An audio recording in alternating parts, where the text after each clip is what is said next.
Nos encontramos en otra de las sesiones en donde vamos a continuar revisando todas esas herramientas y técnicas para la mejora continua de nuestro proceso.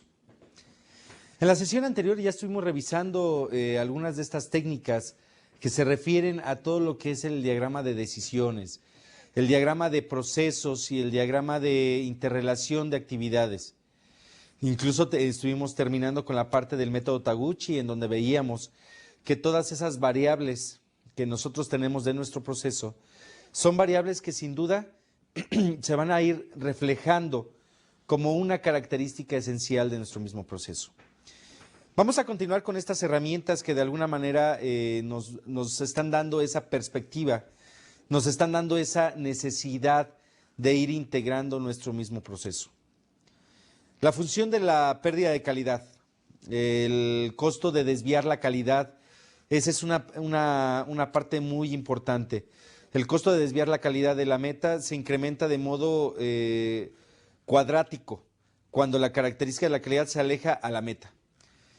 Esto quiere decir que de alguna manera nosotros vamos entendiendo nuestra curva de pérdida en función de un cuadrante. Este cuadrante que nos va a decir en qué momento ya se empieza a integrar esa misma necesidad, esa misma parte dentro de nuestro mismo proceso.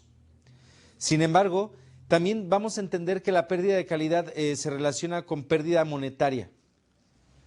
La pérdida monetaria en donde nosotros estamos viendo que al nosotros estar perdiendo la misma calidad del producto, perdiendo esa misma característica del diseño del producto, vamos a ir integrando todas aquellas actividades que por sí solas están permitiendo el no tener esa cuadratura, el no tener esa característica de inventar, de generar ese cambio en el aspecto monetario. Cualquier tipo de desviación se relaciona con pérdida monetaria, por supuesto. Si nosotros tenemos una mala calidad, nosotros la vamos a relacionar directamente con una pérdida monetaria. ¿Por qué? Por el rechazo de nuestros mismos clientes, por el rechazo del producto incluso dentro de nuestro mismo control de operaciones. Y dentro de nuestra misma operación también vamos a tener esa necesidad de ir creando alternativas, esa necesidad de ir creando foros, de ir creando formas de ir integrando la misma herramienta de lo que es el mismo control de operaciones. Vamos a pasar a la siguiente, que es el diseño de experimentos. Ya habíamos platicado algo sobre Taguchi, en donde nos decía que el diseño de experimentos realmente sí es una parte fundamental para encontrar esas variables que afectan a nuestro proceso. Para encontrar esas variables que de alguna manera, al ser dependientes o independientes, nosotros podemos manejar arreglos ortogonales o arreglos que nos diga en qué momento empieza a afectar a nuestro mismo proceso. La meta es mejorar los procesos de producción, sin duda. Con esta sí, la meta es mejorar esos procesos de producción que se van a ir integrando con la identificación de estas mismas variables y ver en qué proporción va dependiendo. Es decir, en qué proporción una variable, en el momento de mover la variable, hace que la siguiente variable también tenga el mismo efecto, pero en qué proporción.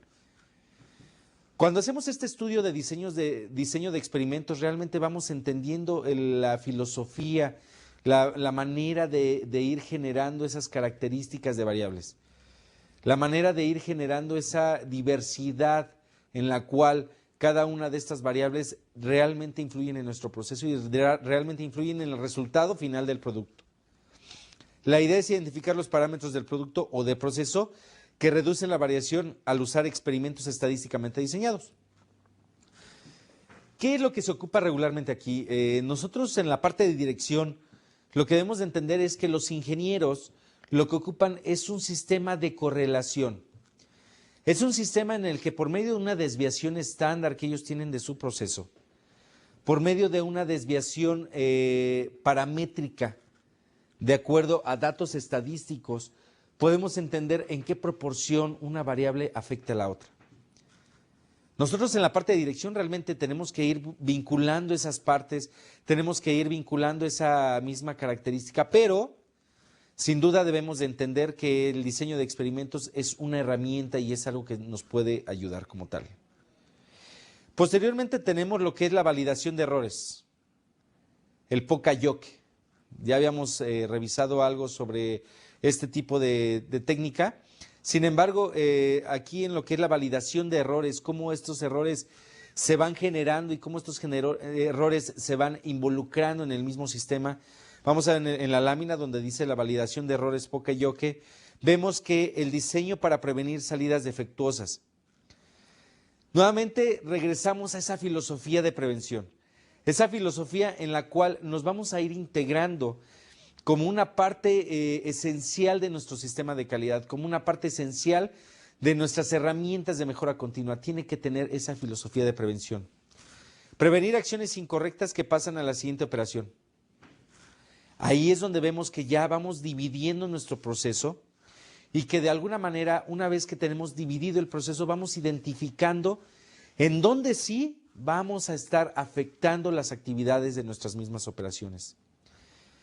Emplear enfoques simples y no claros. ¿Qué significa esto? Que de alguna manera estos enfoques tienen que ser totalmente digeridos y no nada más por la gente que está haciendo el estudio, sino que la gente que está trabajando en el mismo proceso y que sepa que no necesariamente necesitamos una complicación para poder entender el proceso, para poder visualizar las posibles mejoras que nosotros tenemos en el proceso.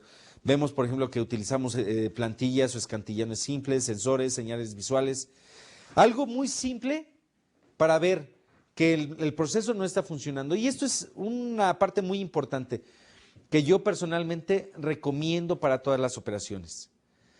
Si nosotros tenemos el sistema de semáforo, en donde sabemos que la parte roja es donde ya tenemos un problema, la parte amarilla es algo que está ya tratando de entender que el problema va a llegar y hay una potencialidad de problema, y la parte verde que de alguna manera sabemos que el sistema está funcionando correctamente.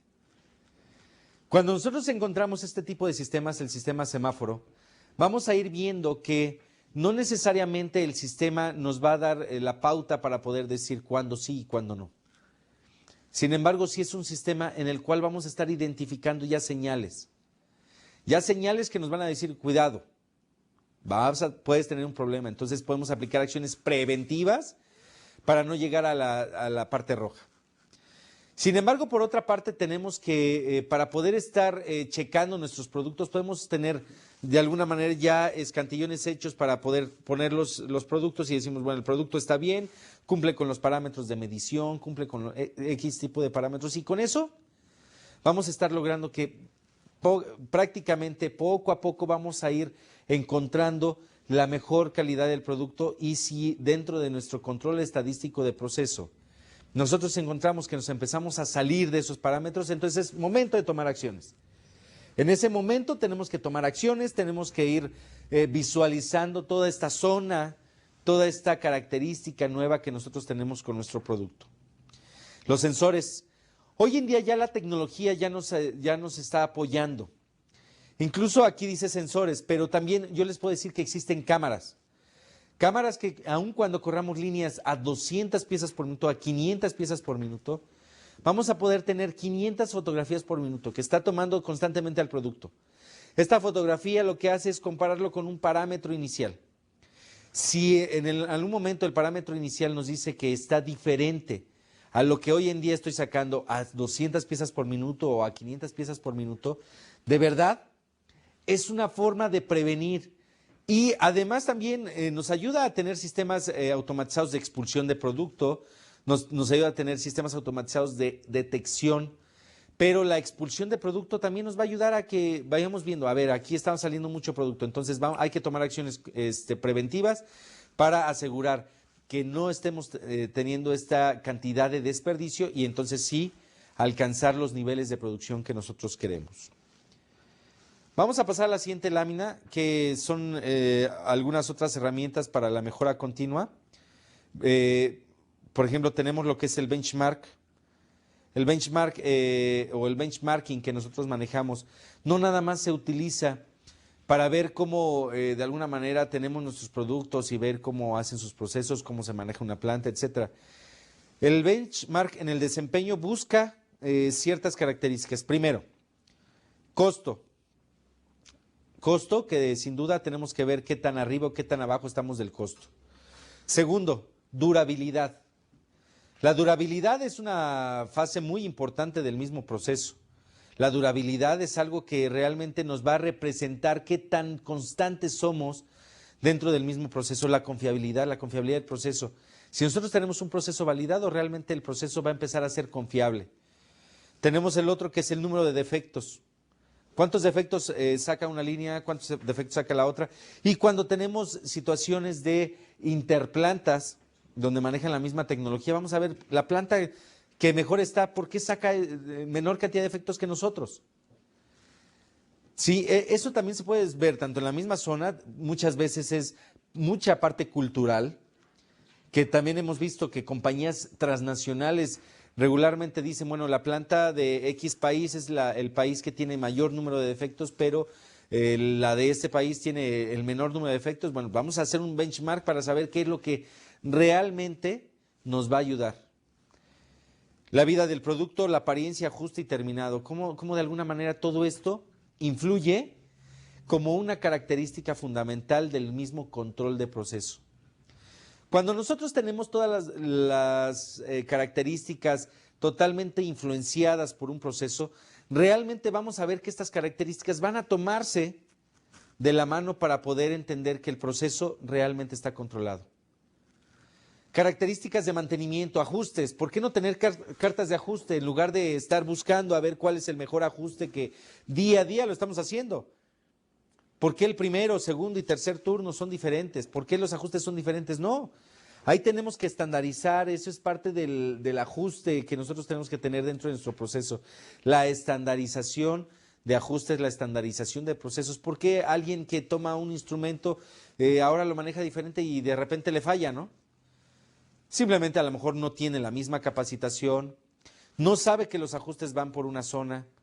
Incluso llevándolo a la parte de empresas de servicios, ¿por qué cuando tenemos una persona en la ventanilla también nos dice, espérame tantito, cuando yo tengo a esta persona tengo siempre problemas? Bueno, porque realmente no sabemos o no le hemos comunicado o de alguna manera no le hemos capacitado para que esto suceda correctamente. Eso es parte de lo que es el benchmark, saber qué es lo que sucede en una parte y qué es lo que podemos aplicar en la otra. De alguna manera, todo esto es la parte importante, pero también existe el benchmarking en el proceso. Productos y servicios. ¿Qué tipo de productos y servicios tenemos? Los procesos son iguales. Los procesos se van interrelacionando ¿en qué? De alguna manera, todo esto nos empieza a dar una pauta para poder ver que el manejo del liderazgo, la satisfacción del colaborador, etcétera, no necesariamente siempre es igual en un proceso. Siempre vamos a tener esa diferencia, siempre vamos a tener esa vinculación con procesos totalmente predeterminados. Pero, sin embargo, tenemos que ir llegando a esas técnicas que nos van a apoyar a entender que el proceso tiene una característica muy importante. Vamos a pasar a la siguiente lámina donde vemos que continúa la parte de herramientas para la mejora continua. Tenemos el ciclo de Shewhart. Tenemos el análisis causa-raíz, tenemos la tormenta de ideas, el diagrama causa-efecto, la gráfica de Pareto, ciclo de solución de problemas, análisis de campo forzado. Siguen siendo herramientas y realmente lo que es este tema y este módulo en donde estamos viendo la dirección básica, lo que hemos estado dando son herramientas, desde herramientas de cadena de abastecimiento, los pasos para la planeación estratégica, la parte de empresa familiar, y todos este tipo de módulos que nos han permitido y de temas que nos han permitido de alguna manera ir integrando esa parte de dirección básica, como que es la base para lo que es la dirección avanzada y alta dirección. Tenemos nosotros que tener estas herramientas y estas son otras herramientas de mejora continua que si bien es parte del control de operaciones, yo en lo particular, yo las he implantado como parte de una dirección, como parte de una forma de trabajo, como parte de una forma de vida dentro de la misma organización que realmente nos permite un buen control de operaciones.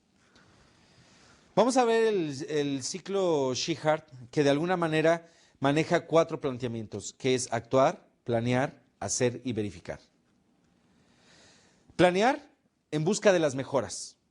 Ahí sí ya vamos a buscar esas mejoras, vamos a ver cuáles son las mejoras que vamos a estar encontrando.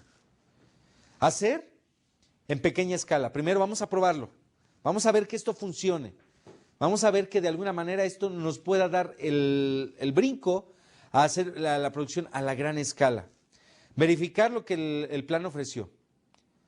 Realmente esa verificación sí es bien importante porque es la que nos va a dar la pauta para saber si la planeación y el hacer fue tan importante como el estar encontrando esas soluciones para mejorar el mismo sistema. Actuar, se toman aprendizajes y se corrigen acciones. Sigue siendo un ciclo cerrado. Sigue siendo un ciclo en el que no nos podemos despegar. Planear, hacer, verificar y de alguna manera es actuar, corregir. Eso es bien importante porque de alguna manera tenemos que ir integrando esas mismas actividades, tenemos que ir viendo que esto no se va a dar de la noche a la mañana, no se va a dar como una función específica del mismo producto, no se va a dar como una característica fundamental en la que no podamos actuar, en la que no podamos percibir y en la que no podamos visualizar esas nuevas características. Vamos a pasar a la siguiente lámina donde tenemos la tormenta de ideas. Tormenta de ideas que sin duda es algo tan importante como el tomar en cuenta a todos los miembros de la organización en el que estemos encontrando nuevas soluciones. Realmente esta técnica de tormentas de ideas es una técnica en la que debemos de tomarla muy en cuenta para poder ir visualizando esa característica de proceso. Yo recomiendo muy ampliamente que la gente que está utilizando el proceso, que está en el piso, que está realmente actuando con la misma producción, sea la gente que realmente nos retroalimente y a ver, que nos empiece a decir, a ver, ¿cuál de los problemas tenemos? ¿Cuál de estos problemas se están generando? ¿Cuáles de estos problemas se están acrecentando? ¿Por dónde puede ir la solución? Realmente esta gente está día a día con ese tipo de aparatos que estamos utilizando y está día a día con la utilización de todas las características fundamentales que tenemos para nuestro producto.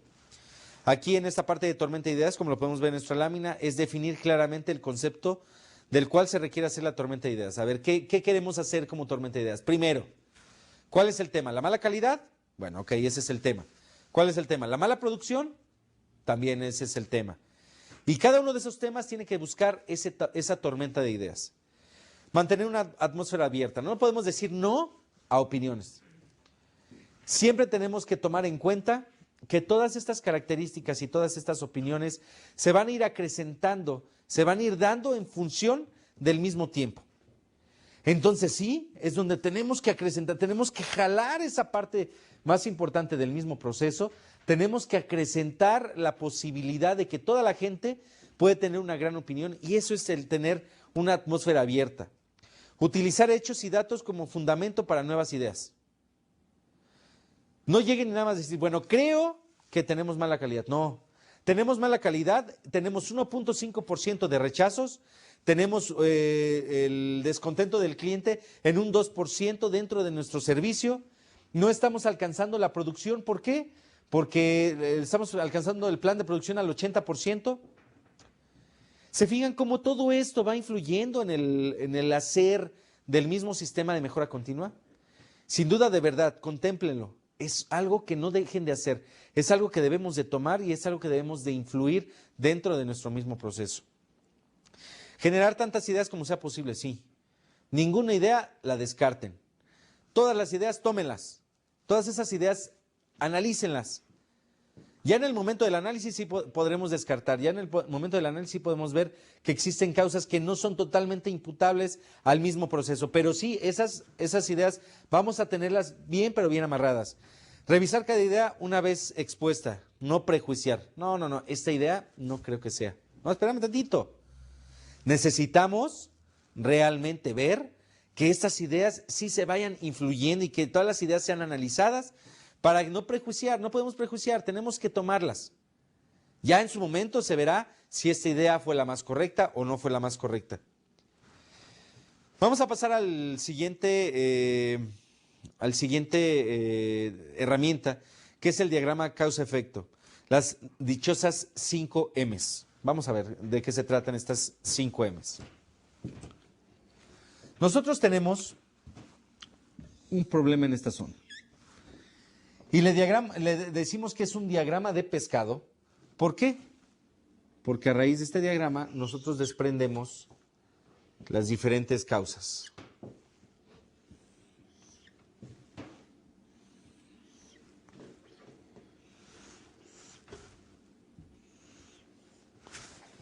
Ahora bien, ¿por qué se llama la técnica de las 5 M's?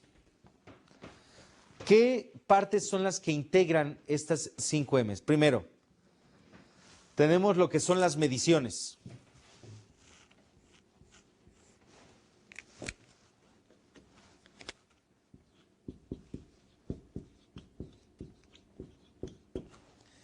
También tenemos lo que es el método.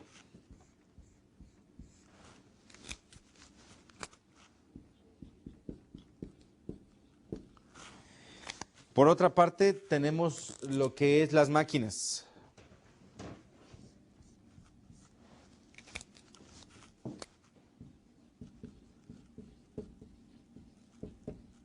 Tenemos lo que es la mano de obra.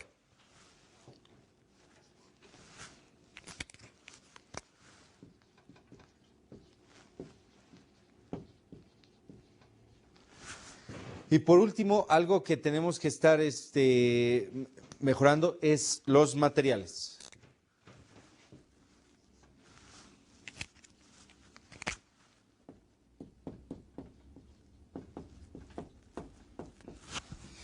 Este es el diagrama de pescado que regularmente lo marca el autor Ishikawa, que de alguna manera vemos que tenemos las 5 M's: mediciones, método, máquinas, mano de obra y materiales. Muchas veces hoy en día han estado cambiando ese concepto y también en lugar de mediciones lo llaman como medio ambiente.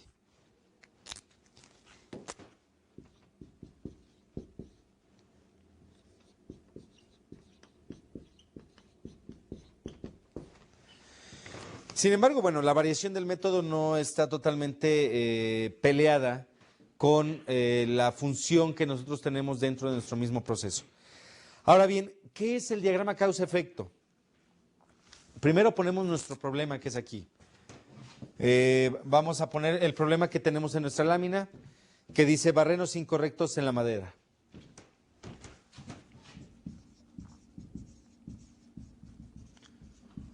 Barrenos incorrectos. Y entonces empezamos a analizar, a ver, por la máquina, ¿por qué tenemos este problema?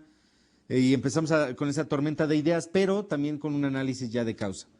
Por método, puede ser que no estemos utilizando el método más adecuado o puede ser que de alguna manera no estemos visualizando que no es el método que tenemos que ocupar para hacer este sistema. Mediciones, ¿qué tipo de mediciones hemos tenido o qué medio ambiente? ¿El lugar de trabajo es el adecuado? ¿El lugar de trabajo cumple con la característica por la cual está diseñado? ¿Tenemos la mano de obra? La mano de obra seguramente requiere de calificación, seguramente requiere capacitación y los materiales seguramente no estamos utilizando el tornillo adecuado, etcétera. ¿Se fijan cómo este diagrama de pescado o diagrama causa-efecto nos permite ir diferenciando todas aquellas características que nosotros tenemos? Realmente nos permite ir encontrando los problemas que de alguna manera estamos generando en nuestro mismo proceso. Nos permite ir integrando todas esas causas que al tener una causa nos va a generar un efecto. Y ese efecto está totalmente relacionado con el mismo sistema. Esa es otra de las herramientas que nosotros tenemos. Vamos a ver la siguiente herramienta, que es la gráfica de Pareto. Primero tenemos que ver, para que esta gráfica de Pareto funcione, tenemos la recolección de datos, contar con frecuencia, construir la gráfica, analizar los datos. A ver, vamos a ver, ¿de qué se trata este tipo de gráfica? Este tipo de gráfica regularmente está interrelacionada con cómo nosotros vamos a darle importancia a cada uno de los sistemas que nosotros tenemos integrados. Ya una vez que hicimos la causa, el diagrama causa-efecto, ¿qué es lo que va a suceder? Vamos a tener una gráfica Pareto en donde vemos que aquí tenemos básicamente lo que es el número de defectos.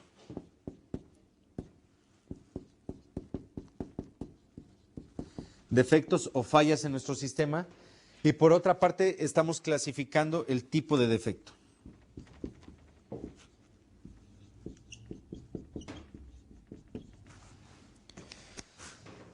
Con lo que nos dice la gráfica de Pareto, nos dice, a ver, vamos a ver cuáles son tus mayores defectos. Tenemos el defecto 1, el defecto 2, el defecto 3 y así sucesivamente. Sin embargo, nos dice, ten cuidado. ¿Qué es lo que tienes que analizar? Este es el efecto 1,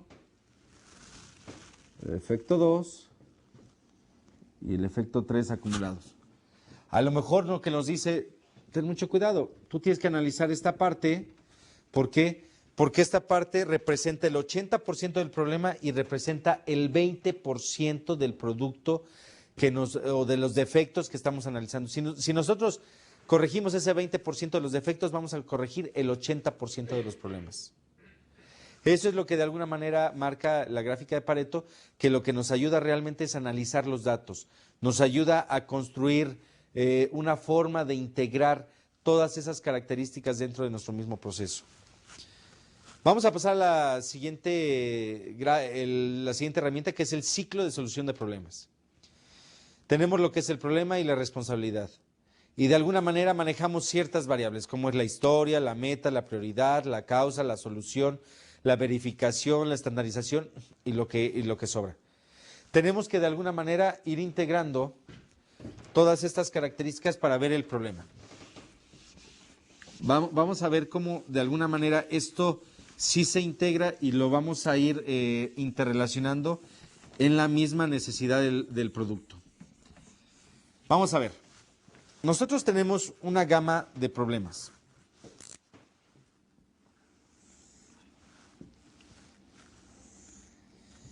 Esta gama de problemas nosotros la podemos ir dividiendo de acuerdo a la representación más fuerte del problema. Vamos a tener problemas más pequeños y problemas más grandes, ¿no? Entonces, de alguna manera vamos identificando el problema 1, 2, 3, 4, 5 y 6. ¿Qué es lo que nos permite? Nos permite que veamos que este problema tiene también lo que son las responsabilidades. Y vemos quién es el responsable 1, el responsable 2 y así sucesivamente hasta el responsable 6. Cuando nosotros vamos analizando los problemas y sabemos que este es el problema que nosotros estamos definiendo, vamos a estar revisando que no necesariamente este problema va a tener esa característica de ser resuelto nada más de la noche a la mañana. Tenemos que dimensionarlo y entonces empezamos a ver el peso en porcentaje que tiene cada uno de estos puntos.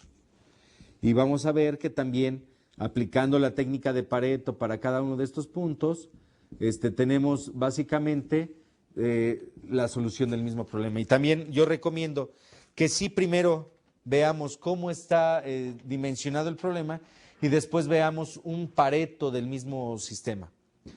Realmente esto es bien importante para poder entender los problemas, para poder visualizar que sí existen estos problemas y que para poder visualizar que los problemas tienen una solución. Aquí hay otra de las herramientas que nos ayuda al ciclo para la solución de problemas. Ahora vamos a ver el análisis de campo reforzado. Vamos a ver que el análisis de campo reforzado tiene tres elementos básicos y este análisis realmente tiene una característica muy, muy sencilla de irlo manejando para poder ir entendiendo que podemos manejar diferentes características dentro del mismo sistema de campo reforzado. Vamos a ver.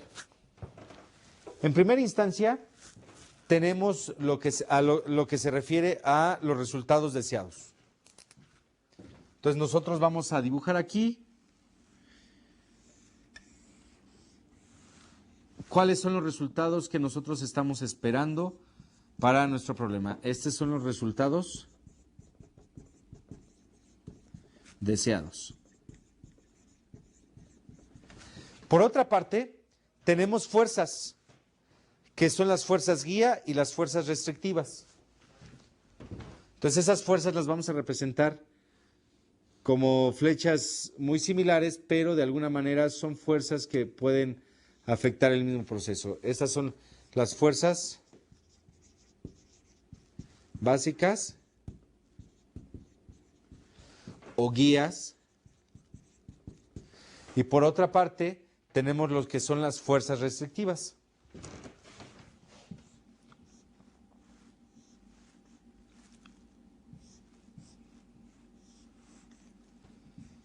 ¿Qué significa esto?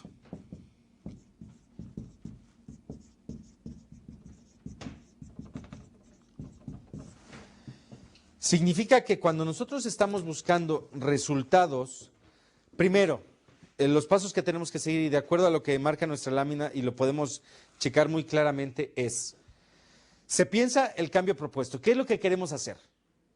Segundo, escribe la definición de la meta.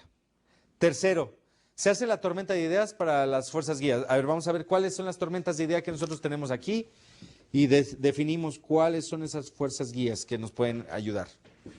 Por otra parte, tenemos que se hace una tormenta de ideas para las fuerzas restrictivas. ¿Qué es lo que de alguna manera está restringiendo el llegar a los resultados deseados?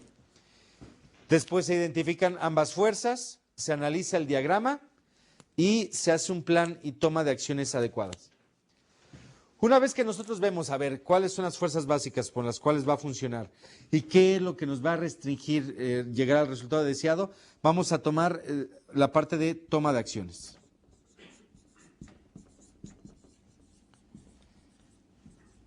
¿Se fijan cómo toda esta parte es muy, muy importante para poder ir integrando todas y cada una de las características como una herramienta de mejora continua? No la dejemos atrás. Realmente es algo que sí nos va a ayudar, es algo que sí nos va a apoyar y que sin duda podemos tomarla como herramientas básicas. Y aquí, si lo vimos, también ocupamos la parte de tormenta de ideas. No podemos dejar atrás ese tipo de tormenta de ideas. Vamos a ver nuestra siguiente lámina en donde vemos el desarrollo, evaluando y recompensando a las personas. Ya en esta parte, ya estuvimos viendo todas las herramientas de mejora continua. Ya estuvimos viendo todo aquello que nos va a apoyar para encontrar el problema, para analizarlo, para entenderlo. Ahora ya vamos a empezar a visualizar la nueva parte que significa el cómo vamos a ir desarrollando, evaluando y recompensando a las personas. ¿Por qué? Porque van alcanzando esa mejora, porque van alcanzando esa característica que realmente vamos necesitando para nuestro proceso. El desarrollar, evaluar y recompensar a los colaboradores es un aspecto fundamental para implantar un plan de mejora continua. Tenemos que ver eso es bien importante. Si nosotros implantamos un plan de mejora continua, simplemente con decir, bueno, y ahora hay que tomar estas acciones y estas acciones se tienen que tomar en función de lo que analizamos, punto, gracias. No, no, no. Eso es algo que realmente no podemos dejar atrás, es un punto muy importante, incluso el darle una palmadita a la gente. Es una forma de empujarlos, es una forma de encontrar resultados, es una forma de encontrar soluciones. Y eso es una parte fundamental del sistema de mejora continua, no la dejemos atrás. Ya estuvimos viendo el diagrama causa-efecto, ya estuvimos viendo el ciclo de solución de problemas, ya estuvimos viendo la parte de fuerzas. Mucho ojo, podemos analizar lo que ustedes quieran, pero si la gente no está totalmente convencida, si la gente no está totalmente dirigida hacia alcanzar esa mejora continua, nunca lo vamos a encontrar, seguro. Entonces tenemos que alentar a la gente. Las personas son quienes hacen la realidad, no los planes, por supuesto. Podemos hacer diagramas, podemos hacer planes, podemos hacer lo que ustedes quieran.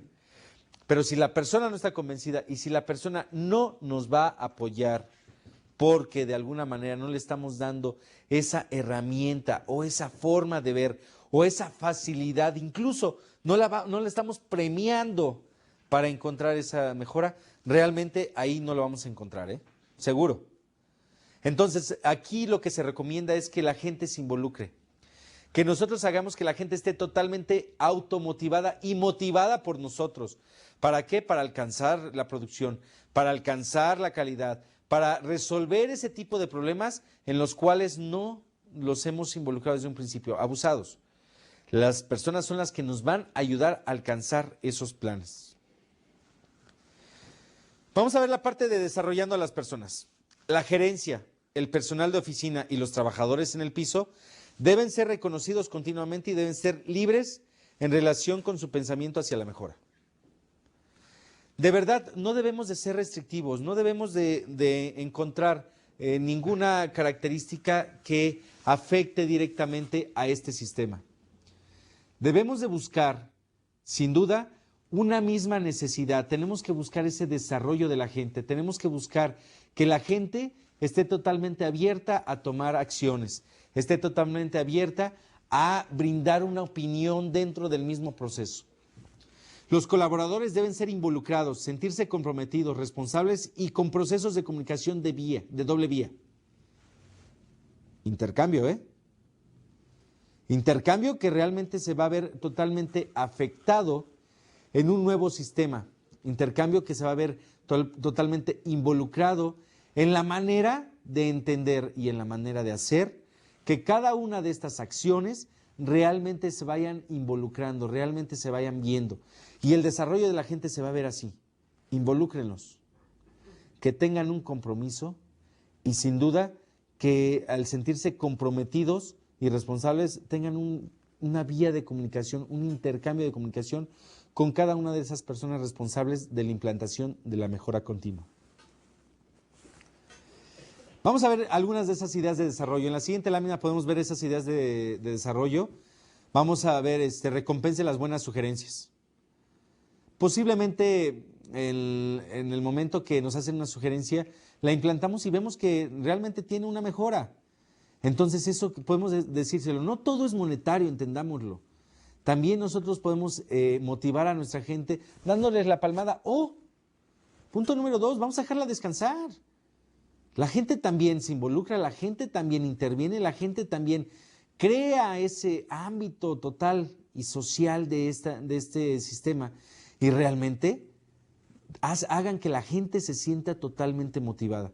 Fomente la participación. No deje que la gente espere a que le llegue la solución.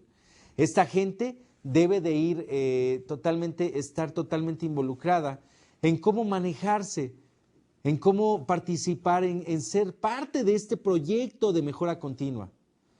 Implante rápidamente las sugerencias. Si no las implantamos rápidamente no nos vamos a dar cuenta y entonces la gente empieza, bueno, yo lo dije, pero no de alguna manera hemos alcanzado lo que ustedes dicen porque ni lo han implantado. Permita sugerencias anónimas, así como las firmadas. Hay gente que no le gusta que se sepa que está totalmente involucrada en este proceso, sin embargo tiene muy buenas ideas.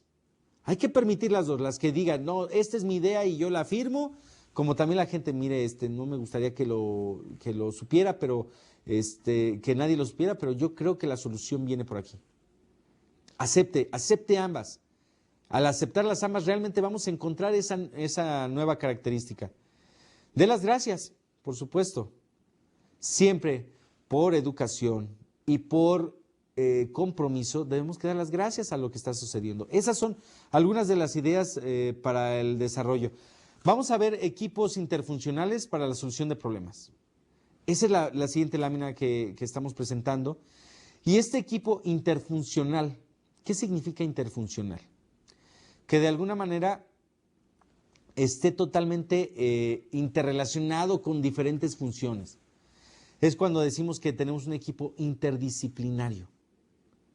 Ese equipo interdisciplinario que de alguna manera nos va a ayudar a enfocar la solución de problemas en organizacionales específicos. Tenemos que enfocarlo, ya tenerlo, ya amarrarlo. No lo dejemos atrás, de verdad, es el momento de tomarlo. Y tomémoslo. Hay que eliminar las diferencias entre varios departamentos.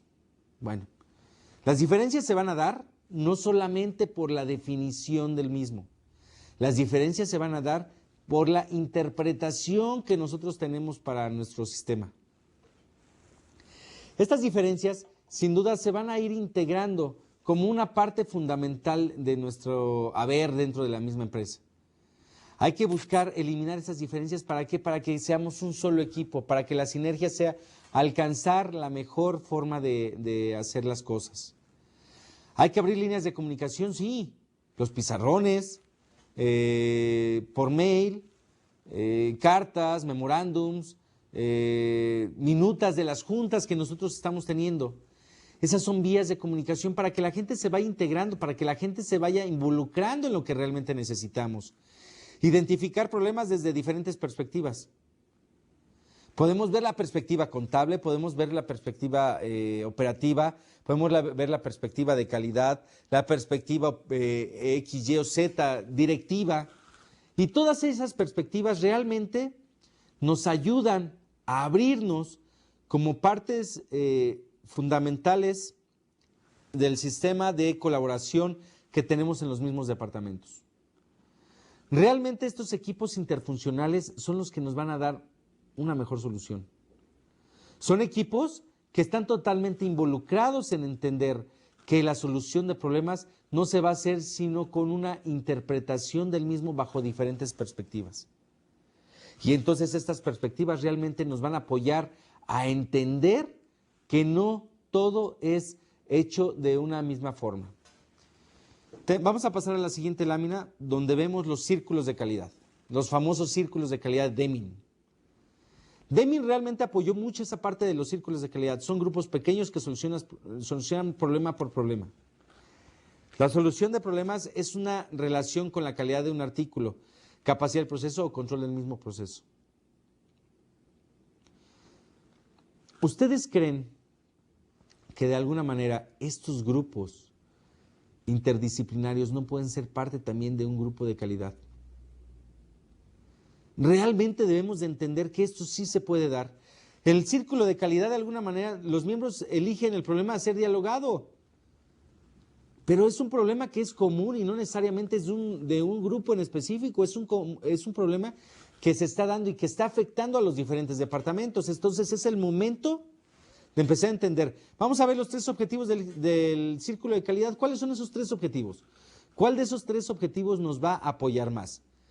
Mejorar la organización. Muchos críticos le llaman Improve the Enterprise. Desarrollar una mejor fuerza laboral. Desarrollar habilidades individuales. ¿Se fijan cómo los círculos de calidad de alguna manera se van integrando y se van visualizando dentro de un proceso en el cual vamos a poder entender que la unión hace la fuerza, que de alguna manera tenemos 2 o 3 problemas a resolver y que esos problemas pueden estar totalmente vinculados con una reacción positiva hacia la misma solución de los problemas? No lo hagamos solo, de verdad que no podemos actuar solos. Tenemos que hacer partícipe a la gente, tenemos que entender que la gente puede darnos ese plus, ese más que nosotros estamos buscando para nuestro mismo proceso. De verdad, no lo dejen atrás. Es una forma de entender que los sistemas funcionan, es una forma de entender que la manera de realizarlo es juntándonos, es logrando esa tormenta de ideas. Por ahí empieza ya una parte muy importante. Equipos de trabajo autodirigidos. Vamos a ver la siguiente lámina. ¿Qué pasa con esos equipos de trabajo? ¿Qué pasa con esas características que estamos buscando? Vamos a ver. Son pequeños grupos independientes. Grupos que se unen. Hemos visto grupos en las empresas que son grupos hasta de 2 o 3 personas. Y son grupos tan efectivos que resuelven un problema. Si resuelven 2 problemas, realmente vamos a entender que no necesariamente este grupo va a tener una autonomía, se va a dirigir, se va a autodirigir este grupo y además del cúmulo de problemas que tenemos dentro de una organización, nos resuelven uno, no más. Y es algo que yo recomiendo ampliamente. No queramos poner la lista de problemas, los 75 o 100 o 300 o 1000 problemas que tenemos y ponerles un plan de acción a todos. ¿Qué vamos a lograr? Por eso tenemos la técnica de Pareto. La técnica de Pareto es aquella que nos va a decir, el 20% de los problemas vamos a estarlos revisando, el resto todavía no los vamos a revisar. Sin embargo, si resolvemos ese 20, vamos a resolver un 80% del problema que estamos analizando. Planean, organizan, determinan, administran y sus propias responsabilidades. Cuando son grupos pequeños, realmente es mucho más fácil entender esa parte. ¿Cómo nos planeamos? ¿Cuándo nos reunimos? Vamos a organizarnos, vamos a administrarnos. Y a ver, ya tenemos esta parte, vamos a hacerla, vamos a crearla, vamos a buscarla. Tienen autoridad para seleccionar, contratar, promover o eliminar a los miembros del equipo. O sea, tienen esa posibilidad de decir, bueno, vamos a necesitar a este miembro en el equipo y este miembro nos va a dar la autonomía que nosotros necesitamos. Pero si no lo necesitamos, no tenemos por qué llamarlo. Y esos son los equipos de trabajo autodirigidos. Ahora vamos a hablar por otra parte de lo que es el diseño del trabajo. El diseño del trabajo ya empieza a ser una parte fundamental dentro del mismo control de operaciones. Los trabajos y los trabajadores deben tener alta flexibilidad y adaptabilidad. No podemos diseñar trabajos específicos. No podemos diseñar ninguna forma de actuar dentro de los mismos trabajos. Estos trabajos realmente se van a dar. Algunos conceptos asociados a esto son que la rotación del personal. Ya vemos a ver qué tipo de personal es el que nosotros estamos moviendo, qué tipo de personal es el que vamos a estar manejando dentro de nuestro sistema. Pues vamos a ver que esa rotación de personal sí afecta. Ampliación de responsabilidades, enriquecimiento de trabajo. Muchas veces decimos, bueno, ¿cuánto trabajo tienes? ¿O qué es lo que te dio el jefe? No, lo que me dio fue más trabajo. Pero ¿por qué no lo vemos desde otra perspectiva? ¿Por qué no vemos que el tener mayor trabajo vamos a tener ocupada una mayor cantidad del tiempo del día? Y que las ideas van a fluir cada vez más, cada vez van a ser más necesarias para poder simplificar nuestro trabajo y para poder entender que no necesariamente nuestro trabajo es la mejor forma de hacerlo. Siempre hay una mejor forma de hacer las cosas. Y esa es la parte de diseño del trabajo. Vamos a ver cómo se maneja el entrenamiento a todos los niveles. Como parte del diseño del trabajo, necesitamos ir viendo que el entrenamiento se tiene que dar. Los procesos de formación y entrenamiento deben ser proporcionados a todos los niveles. Alta gerencia, gerencia media, supervisores de línea, personal administrativo, operarios y equipos de implantación. ¿Por qué una persona que está en la alta dirección tiene que ser de alguna manera entrenada? ¿Por qué el operario también tiene que ser entrenado? ¿Por qué el que está en la gerencia media tiene que estar entrenado? Por la simple y sencilla razón de que todas esas características que tenemos dentro de nuestro sistema va a ser una característica que nos va a permitir tener ese flujo. Va a ser una persona que realmente cuando estemos implantando algo nos va a responder. Los mismos equipos de implantación. ¿Qué sucede cuando implantamos nuevos sistemas de cómputo? A ver, vamos a ver qué es lo que sucede. Tenemos la idea, tenemos la concepción del sistema, pero no estamos dejando atrás la parte de cómo este sistema va a afectar, cómo el sistema va a ser influyente en todas aquellas características que tenemos. ¿Pero qué? Este sistema no lo vamos a poder manejar tan fácil. Necesitamos capacitación, necesitamos saber cómo entrar, necesitamos saber cómo manejar el mismo sistema, las ventanas, qué es lo que hace cada cosa. Sin embargo, la concepción la tenemos, pero sí necesitamos ese entrenamiento. Son equipos de implantación muy importantes. Son equipos que realmente tienen que saber lo que tienen que implantar. Ese es parte del entrenamiento a todos los niveles, que sin duda es una parte fundamental. ¿Y cuáles son esos objetivos de formación? Vamos a ver en la siguiente lámina. ¿Cuáles son los objetivos de formación que nosotros tenemos que tener para con nuestros empleados? Muy fácil. Vamos a ver la transferencia de hechos hacia la mejora continua. Cuando ya implantamos acciones, vamos a transferirlos y ahora ese es un objetivo de formar. Cambio de comportamiento, no basta con saber, ¿eh? Seguramente no. Yo puedo saber mucho, ustedes pueden saber mucho, pero ¿cómo nos comportamos? ¿Podemos hablar y nos comportamos normalmente o de alguna manera podemos ir entendiendo que nuestro sistema funciona simplemente por haber estudiado? No, hay que actuar, hay que saber actuar, hay que ver cómo tenemos que comportarnos, cómo tenemos que ir cambiando. Responsabilidad en línea, iniciar el cambio por uno mismo. A veces es irónico cuando nosotros tenemos el cambio por uno mismo. Tenemos una forma de ir integrando todos los procesos. Sin embargo, ¿cómo debemos de estar haciendo estas formaciones? Tienen que ser formaciones totalmente allegadas al mismo proceso. Tienen que ser formaciones que vayamos encontrando esa característica en el mismo proceso y tienen que ser formaciones que realmente vayan a enriquecer la manera de actuar, principalmente en el control de las operaciones mismas. Confirmación de colaboradores para desarrollar confianza. ¿Qué es esa confirmación? De alguna manera, no la confirmación de colaboradores nos va a decir, bueno, estas son las personas que van a estar contigo y de alguna manera estas personas van a poderse influenciar con la característica del mismo proceso. No, vamos a tratar de que poco a poco se vaya viendo el reforzamiento continuo, que ese reforzamiento, no podemos dar una formación a un operador, una formación a una alta gerencia o una formación a una gerencia media, donde no estemos encontrando toda la característica del mismo proceso, donde no estemos encontrando esa retroalimentación. Hay que reforzarlo. Si no se entendió, si no se tuvo toda la característica, vamos a reforzarlo hasta encontrar el mismo resultado de nuestro mismo proceso. Credibilidad articulada entre los que participan. La credibilidad se va a dar con la misma formación de la gente. La credibilidad se va a dar con la misma práctica que nosotros vamos a estar manejando con nuestros colaboradores. Esa es una parte de dirección básica que tenemos que tener muy apegado a cada uno de nuestros elementos. Realmente la dirección no se logra nada más por mandar, no se logra nada más por la delegación. La dirección se logra con la credibilidad.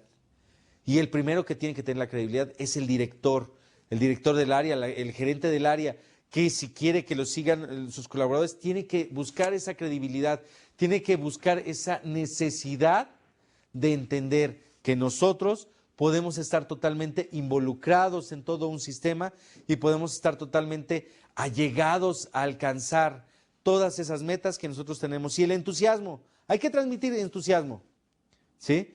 También formando podemos transmitir entusiasmo, podemos transmitir todas aquellas características que la gente necesita para tomar y para poder ver toda su ser dentro de las actividades del mismo trabajo. Si bien hemos estado revisando ya todas las técnicas de lo que es el sistema de mejora continua, ya vimos diagramas de árbol, ya vimos diagramas de decisiones, diagrama de control de operaciones, ya vimos Pareto, ya vimos el ciclo de Shihart, etcétera. Sin embargo, todas estas características las tenemos que ir formulando y las tenemos que aterrizar en un proceso que realmente nos vaya a permitir tener ese progreso en la misma formación para lo que es el mismo control de operaciones. Vamos a ver cuáles son esas alternativas para la formación, cuáles son esas características en las cuales nos podemos apoyar para la misma formación. Vamos a verlo bien. A través de una lectura le podemos dar información a la gente. A través de una lectura le podemos dar toda la información necesaria, lo leemos y lo discutimos como tal. Cintas de audio. Muchas veces las cintas de audio nos hace concentrarnos, nos hace inmiscuirnos en el mismo tema y nos hace integrarnos para poder entender que esa formación puede ser dada. Videocintas. Una película en la cual veamos una situación en la cual se estén integrando muchas de las acciones que queremos, se estén integrando muchas de esas partes de la mejora continua y se estén utilizando esas herramientas que nosotros queremos para que sin duda estemos formalizando esta característica de entrenamiento con la gente. Visitas a otras empresas. Si no lo tenemos en nuestra empresa, vamos a visitar, vamos a integrar y vamos a hacer ese benchmark, lo que habíamos platicado. Ese benchmark que nos va a permitir hacer la mejora continua, ese benchmark que nos va a permitir visualizar qué es lo que la otra empresa hace y qué es lo que de alguna manera tenemos que ir integrando dentro de nuestro proceso. Todas estas características son importantes para la formación. Vamos a ver otra que dice recursos externos. ¿Qué otros recursos necesitamos? ¿Qué otros recursos necesitamos integrar? ¿Qué otros recursos necesitamos acelerar para que la mejora continua se dé y para que la formación tenga un efecto totalmente claro para el control de las mismas operaciones? Entrenando entrenadores. Puede ser que yo haya tomado un curso, ese curso yo llego y lo imparto en mi empresa y a partir de ahí hacemos una derrama de información que vamos a poder entender y que lo vamos a poder visualizar en el mismo resultado que tenemos en la operación. ¿Sí? Vayamos entendiendo esa parte. Aprender haciendo. Es más fácil que yo les diga cómo hacerlo, haciendo las cosas, lo vamos a entender y vamos a empezar a formar. Incluso muchas de las actividades que nosotros manejamos dentro de nuestro sistema productivo y dentro de nuestro sistema de formación se va a ver muy influenciado en cómo la gente va a practicarlo, ¿sí? Esto se nota mucho en lo que son las empresas de servicios, en lo que son las empresas manufactureras, etcétera, donde las metemos en el campo de trabajo y empiezan a aprender a ver cómo lo hago, imitación, empezamos a imitar, sin embargo es parte de un sistema de formación. Observando y escuchando. Observando y escuchando son las mejores formas de aprender.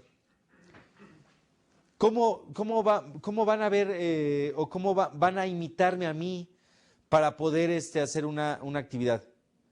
Primero vamos a observar qué es lo que uno está haciendo y por otra parte vamos a ver cómo se va escuchando, cómo se mantiene ese ciclo, esa forma de información, cómo de alguna manera las vamos integrando. Entonces es bien importante, hasta ahora hemos estado revisando todas estas técnicas, hemos estado revisando todas estas filosofías que de alguna manera nos van a ir integrando hacia el ciclo de la mejora continua. Ya es una parte de control de operaciones muy importante.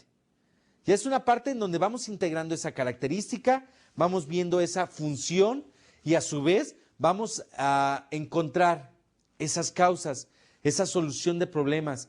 Tenemos muchas técnicas para hacerlo. Ya estuvimos viendo la parte de técnicas que vamos a estar influyendo para alcanzar un objetivo, que primero es ver la solución de problemas, que primero es ver cómo tenemos esas causas identificadas, tercero el plan de acción y vamos a retroalimentar al sistema. Eso es bien, pero bien importante. En la próxima sesión vamos a ver los tipos de formación que tenemos, que es por medio de habilidades básicas, habilidades técnicas y habilidades para la solución de problemas. Sin embargo, no dejemos atrás estas técnicas que hemos revisado en las últimas 2 sesiones, que son técnicas de la mejora continua, que sin duda nos va a dar la pauta para encontrar las soluciones dentro de nuestra empresa, que sin duda nos va a apoyar a entender cómo nuestra empresa está funcionando y cómo nuestra empresa, a pesar de que tenga 100 problemas, podemos atacar uno a la vez. Y resolviendo el 20% de esa cantidad de problemas, podemos resolver el 80% del problema total de nuestra empresa.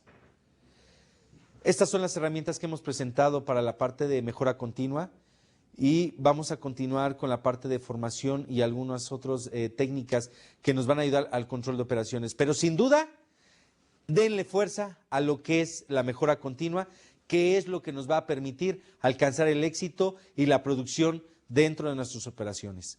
Muchísimas gracias y nos vemos en la siguiente sesión.